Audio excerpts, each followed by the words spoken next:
Eğer sen vaat edilen, yani sen bu olayda gerçekleri anlatıp serbest kalırsan, suçu Tuğyan sadece işledi deyip serbest kalırsan, kurtulacağını zannetme. Ben de bildiklerimi açıklarım seninle ilgili. Birlikte yaptığımızı söylerim. Bunu şey de yapıyor. Merve Uçanok'ta Habertürk'teki programda yaptı arkadaş. Habertürk manşette yaptı.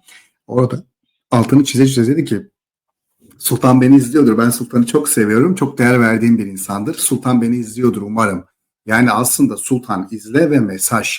Yani Sultan'a ifadeni değiştir diyorlar. Değiştirirsen ikimiz kurtulacağız. Değiştirmezsen ben seni de yakarım diyor. Bakın mesaj çok net. Mesaj çok net. Burada Sultan'a bir mesaj var. Diyor ki ya ifadeni değiştir. Değiştirirsen ifadeni ikimiz kurtuluruz. İfadeni değiştirmezsen ben seni de yakarım.